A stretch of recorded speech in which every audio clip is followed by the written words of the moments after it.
제가 아마 어떤 설교에선가 한 것 같아요. 어떤 설교에선가 했던 예화입니다. 한 소년이 닭을 키웠습니다. 달걀 낳는 것을 한번 보고 싶어서 아주 정성을 다해서 이 닭을 키웠습니다. 그리고 마침내 닭이 알을 낳았어요. 그런데 이 소년은 그 닭이 낳은 달걀을 보고 아주 크게 실망을 했습니다.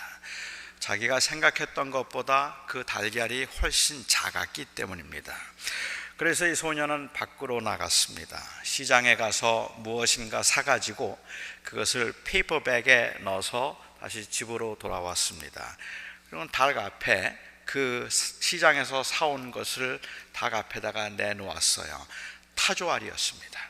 그 타조알을 가져다가 닭 앞에 놓고는 소년이 말합니다. Take a good look at this and try harder. 좀 잘 좀 보고 조금 더 노력해라. 이걸 잘 보고 조금만 더 노력해라 라고 이 이야기를 했습니다. 닭이 타조알을 들여다보고 노력한다고 타조알을 낳을 수 없습니다. 닭은 닭이니까요. 아무리 닭에게 권면을 하고 이야기를 하고 보여주어서 이렇게 큰 타조알 같은 알을 낳으라고 아무리 해도 닭은 타조알을 낳을 수 없습니다. 이 세상에는 아무리 노력해도 안 되는 일이 있고 아무리 따라하려고 해도 흉내조차 낼 수 없는 사람들이 있습니다. 그런데 바울은 에베소 교회 교인들에게 하나님을 본받는 자가 되라고 했습니다. 사람에게 하나님을 본받으라는 말은 닭에게 타조알을 낳으라고 말하는 것보다 훨씬 더 어려운 일입니다. 근본적으로 인간과 하나님은 다른데 어떻게 인간이 하나님을 본받을 수 있습니까? 하나님을 본받으라고 말한다면 그건 도대체 어떤 말일까요? 하나님처럼 되라는 말입니까? 그렇게 할 수 있는 능력도 인간에겐 없지만 아담과 하와는 선과 악을 아는 지식의 눈이 밝아져서 하나님처럼 되려고 했다가 혼이 난 게 아닙니까? 하나님을 본받는 것이 가능하지 않아서 안타까운 마음이 있지만 어쩌면 그것보다 더 심각한 문제는 사람들이 하나님을 본받으려고 하기보다는 오히려 하나님을 흉내내려고 한다는 것이 더 심각한 문제라고 저는 생각합니다. 이 본받으라는 말씀의 의미를 제대로 이해하지 못하면 사람들은 하나님을 본받기보다는 오히려 하나님을 흉내내기가 쉽다는 말이죠. 본받기와 흉내내기의 차이가 있을까요? 어떤 차이가 있을까요? 아마 어떤 분은 흉내내기는 건성으로 하는 것이고 본받는 것은 진심으로 하는 것이라고 말할지도 모릅니다. 저는 이 구별에 크게 이의는 없습니다. 하지만 남을 따라하는 게 얼마나 큰 공을 들여야 하는가 하는 것을 안다면 흉내내기는 그냥 건성으로 하는 것이라고 말할 수는 없을 것 같아요. 흉내내기와 본받기에는 여러 가지 차이가 있겠지만 저는 오늘 여러분과 함께 한 두 가지만 좀 생각해 보려고 합니다. 어떤 것이 흉내내기와 본받기의 차이일까? 우선 흉내내기는 결과에 관심을 갖는 것이고 본받기는 과정에 관심을 갖는 것이라고 이렇게 구별을 하면 어떨까요? 이렇게 예를 들어 설명하면 아마 도움이 될지 모르겠습니다. 요즘 모방은 창조의 어머니라는 그 그럴듯한 구실로 남의 설교를 표절하는 것이 유행처럼 되어버렸습니다. 그래서 목사들이 다른 목사의 설교를 아주 쉽게 표절을 합니다. 사실 좋은 설교자를 만나면 꼭 그 사람처럼 설교하고 싶고 그 설교의 내용을 전하고 싶어지기는 합니다. 그래서 좋은 설교자의 설교를 듣고 나면 그 설교의 그 논리라든지 그 설교에서 사용했던 예화라든지 그런 것들에 꽉 매여서 너무 좋은 것 같아서 거기에 내 말을 붙이는 것 자체가 이거는 아니겠다 싶은 생각이 들기 때문에 그냥 그 설교를 그대로 가서 전하고 싶어지는 때가 있습니다. 그래서 남의 설교를 가져다가 마치 자기가 준비하고 만들어낸 설교인 것처럼 전하기도 하는데 그렇게 전해도 사람들이 감동을 받을 수 있습니다.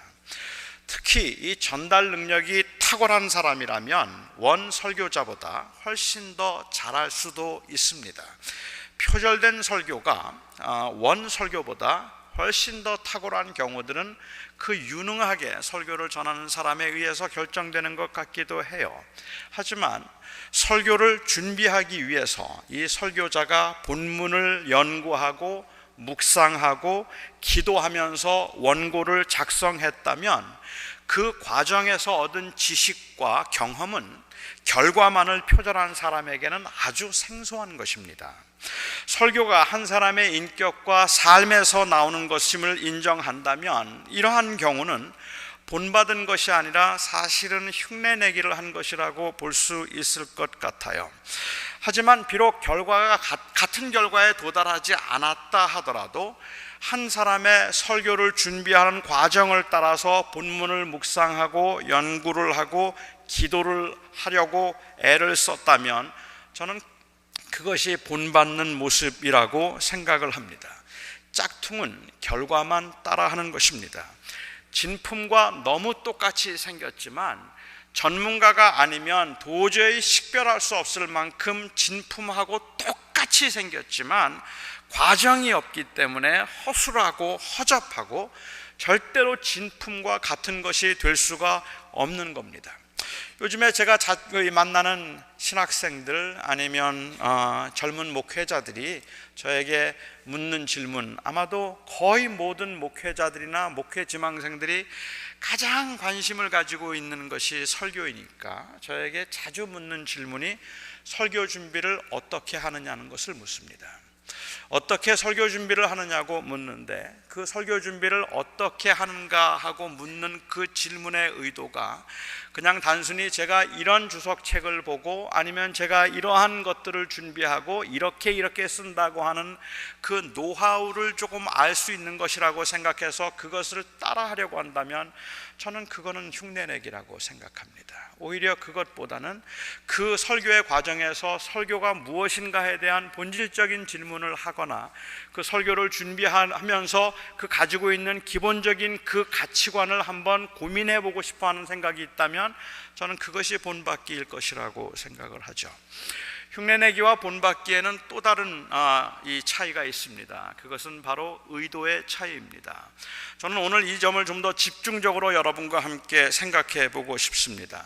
이 본받기가 정말로 존경해서 닮아가려는 것이라면 흉내내기는 원하는 것이 있어서 이용을 하는 것입니다.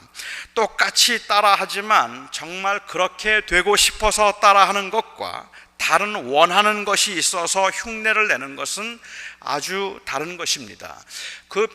설령 그 과정을 따라하고 있다고 할지라도 그 과정을 똑같이 따라하는 것 같다고 할지라도 그 의도가 이 무엇인가에 따라서 그것이 본받기인가 흉내내기인가 하는 것이 달라질 수 있다는 말씀입니다. 베드로가 능력으로 기적을 행했을 때, 그래서 성령이 사람들에게 임하는 것을 보았을 때 그 도시에 있던 마술사인 시몬이 놀랐습니다. 놀라움을 금치 못했고 감격을 했습니다. 그래서 그는 이 베드로가 가지고 있는 그 능력, 성령이 임하게 하기도 하고 병을 고치기도 하고 실제로 그렇게 이적을 행하기도 이적이 나타나기도 하는 그 능력이 너무 부러웠단 말입니다. 그래서 그는 베드로를 찾아갔습니다. 그 베드로에게 돈을 주고 그 능력을 사고자 해서 내가 돈을 줄 테니까 어떻게 이 일을 하는지 가르쳐 달라고 말했습니다. 베드로는 복음의 능력을 드러내려고 했고 시몬은 그 능력으로 유명해져서 돈을 벌려고 했습니다. 대형교회 목사의 설교나 아니면 목회 스타일을 따라하지만 정말로 배우고 싶은 것이 그 사람이 아니라 결과를 얻어낼 수 있는 노하우일 때 우리는 이것을 흉내내기라고 부를 수 있을 것입니다. 바울은 오늘 본문에서 하나님을 본받는 자가 되라고 했습니다. 어떤 사람은 하나님의 성품에는 공유적인 성품과 비공유적인 성품이 있는데 여기에 하나님을 본받으라는 말은 하나님의 성품 중에 공유적인 성품을 본받으라는 의미라고 그렇게 주장합니다. 다시 말씀드리면 하나님의 전능하심, 하나님의 전지하심, 하나님의 무소부재하심, 이런 것들은 인간이 따라할 수 없는 공유되지 않은 성품이고, 사랑하심, 정의로우심, 자비로우심, 이러한 것들은 다 우리 인간도 어느 정도 따라할 수 있는 공유적인 것인데, 여기에 하나님을 본받는 자가 되라는 말의 의미는 바로 이러한 비공유적인 속성인 사랑하는 것과 또 정의로운 것과 자비로운 것들, 이러한 것들을 따라하라는 그러한 의미라고 그렇게 설명을 하는 것이죠. 저는 대체로 이러한 그 정의에도 동의를 합니다마는, 공유적인 속성을 따라함에 있어서도 진정으로 하나님을 닮아가려고 하기보다는 오히려 하나님을 흉내내려고 하는 것은 아닌지 냉정하게 우리 자신을 돌아보아야 한다고 저는 생각합니다. 그러니까 정의로움을 이야기하고 사랑을 이야기하고 용서를 이야기하지만, 그럼에도 불구하고 그 의도나 아니면 궁극적으로 그의 원함이 무엇인가 하는 것을 살펴보지 않는다면 그냥 그 공유적인 속성을 따라하기 때문에 하나님을 닮아간다고 말할 수 없다는 말이죠. 존 파이퍼라고 하는 미네소타에서 사역을 했던 미국 사람들에게는 아주 잘 알려져 있고, 우리 한국 분들에게도 너무 유명한 이 존 파이퍼라는 목사는 훌륭한 설교자가 되기 위해서는 역사적인 인물 한 사람을 정해놓고 그 사람을 멘토로 여겨서 그 사람에 관한 모든 책을 다 읽고 그 사람처럼 생각하려고 애를 쓰다 보면 그 사람을 닮아간다고 했습니다. 그래서 그는 미국 종교 이 대부흥운동의 주역이었던 조나선 에드워즈를 그의 이 멘토로 삼았습니다. 그가 가장 본받을 사람이라고 여겨서 그가 가지고 있던 그의 생각, 그의 가치관, 그의 습관, 그가 어떻게 사역했는가 하는 것들에 관한 모든 것을 그는 섭렵했습니다. 하지만 결국 존 파이퍼가 하려고 했던 것은 조나선 에드워즈를 조금 그를 본받아서 배우려고 한 것이었지, 그 조나선 에드워즈의 설교 스타일을 모방해서 조나선 에드워즈처럼 그렇게 유명한 부흥의 주역이 되거나 역사적인 인물이 되겠다는 의도는 그에게 없었다고 저는 생각합니다. 가끔 한국에서 아주 유명하고 탁월하고 잘 알려진 목사님들의 어투나 아니면 스타일을 모방하기 위해서 연습하는 사람들이 있다고 하는데, 그건 본받는 게 아닙니다. 제가 그것을 본받는 것이 아니라고 생각하는 것은, 그냥 단순히 그 허접한 과정만을 그 결과만을 따라하려고 하는 것 때문에만 그런 것이 아니라, 그것은 불순해 보이는 다른 의도가 보이기 때문에 그렇다는 말입니다. 나도 저 목사처럼 저렇게 한번 큰 목회를 한번 해보겠다는 생각 때문에 저렇게 하니까는 사람들이 좋아하는구나, 설교하는 중에 뱀소리를 좀 내면 그러면 교인들이 그거를 좋아하는구나 생각해서 그 뱀소리를 흉내내려고 한다든지, 아니면은 다른 사람들이 이렇게 말하면서 이런 농담을 하거나 이런 조크를 하거나 이렇게 경박한 욕을 했더니 교인들이 거기서 카타르시스를 느끼는 것 같아서 나도 한번 저렇게 욕을 한번 해보거나 아니면 나도 저렇게 경박한 말투를 한번 써보면 사람들이 거기에서 친감을 느끼고 좋아해서 우리 교회가 부흥하겠구나라고 생각을 한다면, 바로 그 동기와 목적이 어떻게 그 사람처럼 될까 하는 것을 생각하는 것이 아니라 그 사람이 누리고 있는 그 결과를 나도 어떻게 하면 얻을 수 있을까 하는 것에 관심이 있기 때문에 그건 불순하단 말입니다. 그렇게 따라하는 것은 의미가 없어요. 그것은 하나님이 여기서 말씀하시는 의도가 아닙니다. 사도 바울이 하나님을 본받으라고 하신 말씀에서 몇 가지 주목해 볼 것이 있습니다. 우선 바울은 하나님을 본받으라고 말씀하면서 하나님이 얼마나 위대한 분이고 하나님이 얼마나 거룩한 분이고 하나님이 얼마나 사랑이 많은 분인가 하는 그 정보를 제공하고 그를 본받으라고 말하지 않습니다. 저는 오늘 본문 1절에서, 물론 2절에서 그는 구체적으로 무엇을 해야 되는가, 무엇을 본받아야 하는가에 관한 이야기를 하고 있지만, 이 1절에서 사도 바울이 우선적으로 사랑을 입은 자녀같이 라고 한 말을 주목해 보고 싶습니다. 이 말은 결과가 아닌 동기를 강조하는 말입니다. 이런 사람이 되라는 말이 아니라 이런 사람으로 살라는 말입니다. 하나님은 자비로우시고 정의로우시고 무조건적인 사랑을 하시는 분이니 너도 이 하나님처럼 정의롭고 자비로우라는 데 목표가 있다면 닭 앞에 타조알을 가져다 놓고 타조알을 낳으라고 말하는 것과 다르지 않을 것 같습니다. 그런데 바울은 사랑을 입은 자녀로서, 사랑을 입은 자녀가치를 강조하고 있습니다. 사실 하나님처럼 되려는 사람들은 정말 많았습니다. 하와도 하나님처럼 되고 싶었고 바벨탑을 쌓았던 사람들도 하나님처럼 되고 싶었습니다. 하지만 하나님은 그들이 가지고 있는 하나님처럼 그렇게 위대해지고자 하는 그 원대하고 야무진 꿈을 하나님은 칭찬하지 않았습니다. 하나님처럼 되는 것이 중요한 것이 아닙니다. 하나님을 따라하고 싶은 동기가 중요한 것입니다. 하나님의 인간에게 원하시는 최고가, 과연 최고로 원하시는 게 무엇일까 한번 생각해 보십시오. 완벽하고 흠없고 그렇게 흠없이 하나님의 계명을 따라 행하고 있는 모습을 하나님께서 가장 기뻐하신다고 여러분은 생각하십니까? 만일 누군가가 하나님의 그 권세와 하나님의 능력이 정말 대단하다고 생각해서, 그리고 또한 자신의 그 완벽하고 철저한 성격 때문에 빈틈없이 계명을 지키고 하나님의 성품을 따라서 그대로 행하려고 한다면 하나님께서 이를 과연 기뻐하시겠느냐는 말입니다. 다시 한번 설명을 드릴까요? 이렇게 말씀을 드리면 어떨까요? 여기 한 사람이 있습니다. 저라고 말씀하셔도 좋을 것 같아요. 저는 정말로 훌륭한 사람이 되고 싶습니다. 정말로 사람들에게 인정받고 존경받고 다른 사람들에게 유익을 줄 수 있는 그러한 삶을 살고 그 한 인생을 마감하고 싶습니다. 어떻게 살면 내가 의미 있는 삶을 살고 어떻게 살면 내가 정말로 훌륭한 사람이 될 수 있을까를 생각하다가 저는 예수를 생각했습니다. 예수처럼 살면 되겠구나. 석가모니도 훌륭하시고 공자님도 훌륭하시고 다 훌륭하지만 예수님이 그래도 제일인 것 같다. 나도 예수님처럼 그렇게 한번 되어보아야 되겠다고 생각을 해서 성경을 읽고 성경을 섭렵하고, 그래서 저는 그 예수님처럼 훌륭한 사람이 되겠다고 하는 이 자의적인 생각과 자기중심적인 생각을 가지고 예수님 본받겠다고 예수님 하신 대로만 제가 한다면 주님께서 저의 그 완벽하고 헌신된 모습 때문에 기뻐하시겠느냐는 말입니다. 저는 아니라고 생각합니다. 그것 때문에 하나님이 기뻐하시지 않습니다. 그건 자칫 흉내내기가 될 수 있다고 생각합니다. 본받는다는 것은 인격적인 관계가 형성되고 가능해지는 겁니다.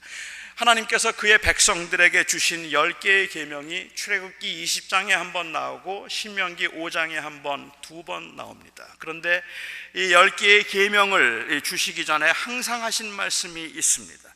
나는 애굽 땅에서 종되었던 집에서 인도하여 낸 너의 하나님 여호와로라 하는 말입니다. 내가 너희를 애굽 땅에서 인도하여 내었다. 내가 너의 하나님이 되었다. 그리고 나서 너는 나 외에 다른 신을 섬기지 말며 너는 안식일을 거룩하게 지키며 살인하지 말고 간음하지 말고 도적질하지 말라는 말씀을 그 다음에 하셨다는 말씀입니다. 듣기에 따라서는 이 말씀이 이스라엘 백성들을 구속하는 것 같아서 아니면 생색을 내는 것 같아서 불편하기도 합니다.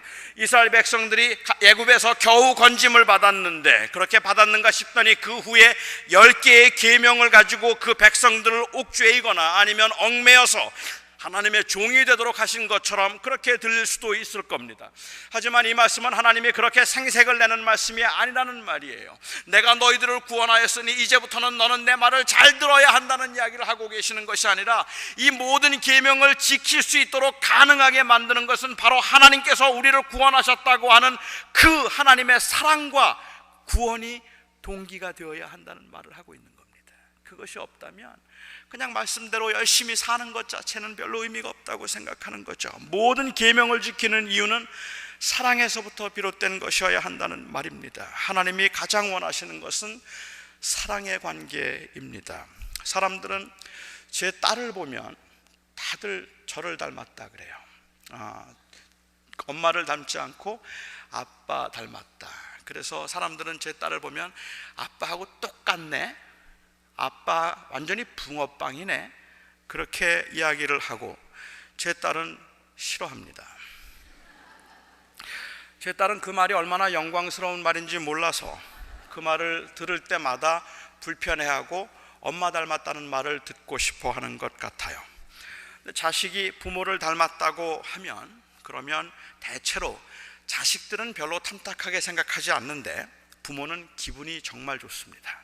이 자식들이 부모 닮았다고 할 때 부모는 기분이 좋은데 함께 살다 보면 혹은 유전적으로 자식은 부모의 행동이나 아니면 취향을 닮아가게 되어 있습니다. 그래서 닮았다는 말을 들어도 듣기 좋아요. 그런데 부모를 정말 즐겁게 만드는 것은 자식이 부모의 행동을 좋게 여기고 자랑스럽게 여겨서 따라하려고 할 때입니다. 정말로 부모가 좋아서, 부모가 하는 것이 좋아 보여서 따라하려고 하는 모습을 보면 아버지로서는, 그리고 부모로서는 사실은 마음이 뿌듯하고 기분이 좋습니다. 사랑받은 자녀로서 하나님을 본받는 자가 되라는 말씀은 결국 그 관심이 어떻게 하면 주님을 기쁘시게 할까에 있어서 나타나게 되는 자연스러운 결과를 강조하고 있는 것입니다. 사랑이 있어서 말씀을 지키며 사는 것도 쉽지 않지만 이 사랑 없이 억지로 말씀대로 사는 것은 정말로 고통스러운 일입니다. A.J. 제이콥스라고 하는 유대인이 있는데요, 그가 쓴 책 가운데 몇 년 전에 굉장히 인기를 끌었던 그 책이 하나 있는데요, The Year of Living Biblically라는 책입니다. The Year of Living Biblically. 한국어로 번역이 되었어요. 한국어로 된 번역된 한국말 책 제목은 미친 척하고 성경 말씀대로 살아본 1년이라고 번역이 되어 있습니다. 이 A.J. 제이콥스라고 하는 유대인은 이 구약에 있는 말씀을 보면서 정말로 이 하나님의 말씀대로 한번 똑같이 살아보자 하고 1년 동안 이렇게 살면 어떻게 될까 하고 그것을 실험해 본 것입니다. 그래서 그는 구약에 있는 대로 수염을 깎지 않았습니다. 1년 동안 수염을 깎지 않았고, 그리고 구약에 두 재료로 직조한 옷을 입지 말라고 했기 때문에 두 재료로 직조한 모든 옷감과 옷을 전부 다 집에서 거두어 버리고 그 옷을 다 입지 않았습니다. 실제로 저는 LA에서는 확인을 못했습니다만 뉴욕에 가면 뉴욕에 있는 유대인들은 이 율법대로 하기 위해서 집안에 있는 침대 시트나 아니면 커튼이나 자기가 입고 있는 옷이 거기에 혹시 두 개의 재료가 함께 섞여서 직조된 것인가 아닌가를 검사하고 조사하는 그러한 사람들이 있습니다. 그 사람들이 그것을 조사해서 옷감이 두 개가 섞이면 다 못 입어요. 모든 옷은, 그리고 사용하는 모든 옷감들은 다 한 가지 재료로만 만들어야 합니다. 그게 율법입니다. 구약에 금지된 음식을 A.J. 제이콥스는 일체 먹지 않았습니다. 그런데 그것보다 더 힘든 것들은, 무엇보다 그를 힘들게 만들었던 것은 탐심을 품지 말라든지 아니면 화를 내지 말라든지 거짓말하지 말라는 말씀을 그대로 실행하면서 그 말씀대로만 한번 살아보려고 하니까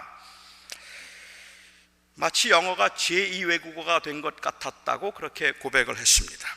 무슨 말이 느려져서 그래요. 무슨 말을 하든지 한두 번, 세 번은 생각해야 했습니다. 이게 혹시 욕심으로 하는 말은 아닌가? 여기에 혹시 교만이 있는 건 아닌가? 이거 혹시 남을 비방하는 말은 아닐까?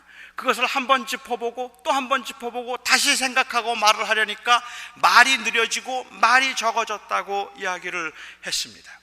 얼마나 훌륭한 사람입니까? 얼마나 훌륭하게 살았습니까? 우리가 보통 이런 이야기 듣고 나면 그랬더니 하나님께서 그 1년 동안 말씀대로 살아서 복을 받았다, 뭐 이렇게 얘기하면 얼마나 좋겠어요. 1년 동안 성경에 나온 그대로 살아보려고 1년 동안 그렇게 한 번도 말씀을 어기지 않으려고 말씀대로 살려고 애를 썼는데, 그가 나중에 그 책에서 하는 고백은 무엇인가 하면 스트레스로 머리가 터져서 죽을 것 같았다라고 얘기했어요. 스트레스 때문에 머리가 터져서 죽기 일보 직전이었다고 했습니다. 너무너무 힘들었다는 말이에요. 안 되더라는 말을 하고 있는 겁니다. 물론 그의 책의 결론은 우리의 사고가 얼마나 성경과 멀리 떨어져 있는가를 말하려고 하는 것이지만, 만일 하나님을 향한 애정 없이, 그 하나님의 은혜에 대한 감격과 용서에 대한 확신이 없이 말씀대로 살려고만 한다면 정신적으로도 육체적으로도 감당하기 어려울 것입니다. 하나님을 본받는 것은 그저 훌륭한 사람을 본받아서 훌륭한 사람이 되는 것이 아닙니다. 하나님을 본받는 것은 하나님을 좋아하기 때문입니다. 좋아하는 사람을 닮아가는 것은 언제나 기분 좋은 일입니다. 강요와 강압에 의해서 아버지처럼 말해야 되고 아버지처럼 행동해야 한다면, 그래서 아버지가 요구한 대로, 아버지가 시키는 대로, 아버지가 일어나는 시간에 일어나야 되고 아버지가 자는 시간에 자야 하고 아버지가 하라는 대로 똑같이 해야 된다고 말한다면 그 자식은 아마도 숨이 막혀 죽을 겁니다. 하지만 누가 시키지 않았는데도, 나하고 똑같이 하라고 하지 않았는데도 아버지가 좋아서, 아버지를 존경해서 그 아버지를 자꾸 따라하려고 하면 이 6살짜리 꼬마가 아버지처럼 뒷짐을 지고 팔짝걸음으로 아버지 뒤를 따라 걷고 있어도 사랑스러워 보이는 겁니다. 이런 거구나. 그 모습이 사랑스러워 보이는 겁니다. 하나님이 내 아버지라는 것이 그냥 좋고 사랑스러울 때 하나님을 본받는 것이 가능해집니다. 하나님이 기쁨이니까요. 하나님이 사랑스럽고 자랑스러우니까요. 그래서 바울은 하나님이 어떤 분인가 하는 것을 소개하기 전에 너희는 이처럼 되라고 말하기보다 오히려 사랑을 입은 자녀로서 라고 얘기합니다. 사랑을 입은 자녀같이 하나님을 본받으라. 그래서 주님을 정말 본받고 싶다는 마음이 생기면 그 다음에 사도 바울이 하신 말씀을 주목해 보아야 합니다. 무엇을 본받아야 되는가를 말하고 있기 때문에 그렇습니다. 2절에서 바울은 이렇게 말합니다. 그리스도께서 너희를 사랑하신 것 같이 너희도 서로 사랑 가운데서 행하라. 그는 우리를 위하여 자신을 버리사 향기로운 제물과 희생 제물로 하나님께 드리셨느니라. 사도 바울이 하나님을 본받자고 하면서 하고 싶은 말은 결국은 사랑이었습니다. 사랑을 정의하라면 사랑이 무엇인가? 이 사랑이 가지고 있는 그 신비스러운 이 특징들 때문에 아마도 여기 앉아 계신 분들의 숫자만큼 사랑에 대한 정의나 이해가 다를 거라고 생각합니다.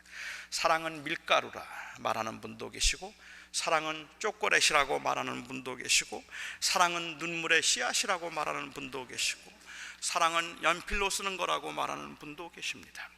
저는 오늘 본문에 나오는 이 사랑을 제임스 보이스 목사님이 가장 잘 정의했다고 생각하는데, 그런 말하기를 사랑이란 giving and forgiving 이다라고 얘기했습니다. 사랑이란 주는 것이며 용서하는 것이다 라고 얘기합니다. giving과 forgiving의 특징이 있습니다. 공통된 특징이 있습니다.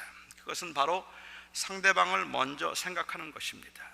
인생의 중심에 자기가 있는 것이 아니라 상대방이 있는 겁니다. 나보다 남을 먼저 생각하는 것입니다. 이것이 은혜 받은 기독교의 특징입니다. 이것이 기독교의 중심입니다.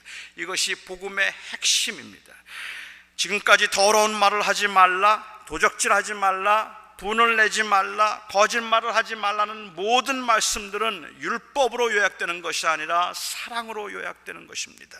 나를 위해서가 아니라 하나님을 위해서, 하나님을 사랑해서, 그리고 하나님의 사랑을 알아서 남을 사랑해야 할 일들이고 할 말들이기 때문에 그렇습니다. 예수 그리스도께서 자신을 버리사 우리를 위하여 향기로운 제물과 희생 제물이 되셨습니다. 향기로운 제물이 되었다는 말은 하나님이 받으시기에 기뻐하실 제물이 되었다는 말입니다. 이 예수 그리스도의 희생의 사랑이 하나님이 제일 기뻐하셨다고 말하고 있는 겁니다. 바울이 본받자고 한 것은 그리스도 안에서 우리가 받은 바로 이 사랑이라는 말이에요. 복음을 한마디로 말하라고 한다면, 복음의 능력을 한마디로 정의하라고 한다면 It is giving and forgiving, 주는 것과 그리고 용서하는 것입니다. 하나님께서 그 사랑하는 아들을 우리에게 주사 우리의 화목제물로 삼으심으로 우리의 모든 죄를 용서해 주셨으니, 하나님께서 우리에게 그 아들을 주사 giving, 그를 통하여 그를 우리의 화목제물로 삼으심으로 우리의 모든 죄를 용서하셨으니 forgiving, 우리도 이같이 사랑하자. 우리가 받은 그 은혜와 그 사랑을 우리도 본받는 자가 되자고 말하는 거죠. 요즘 많은 설교가들이 현대 기독교가 심각하게 왜곡되었다고 말하고, 현대 교회의 심각한 문제는 바로 이 복음의 왜곡이라고 그렇게 이야기를 합니다.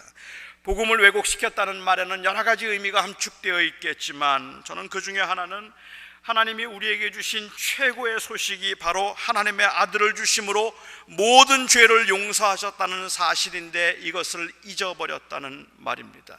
복음의 능력은 자신을 희생함, 나누어 줌인데 복음을 그 반대로 이해하게 되었다는 말입니다. 그래서 복음의 능력은 부자가 되는 것, 고난을 받지 않는 것, 크게 성공해서 잘 되는 것, 복음의 능력은 사람들에게 무시와 멸시를 당하지 않는 것, 복음의 능력은 모든 사람들이 존경하고 부러워하고 그 앞에 무릎을 꿇을 수 있는 강력한 힘을 소유하는 것, 이것이 복음이라고 생각을 했다는 말입니다.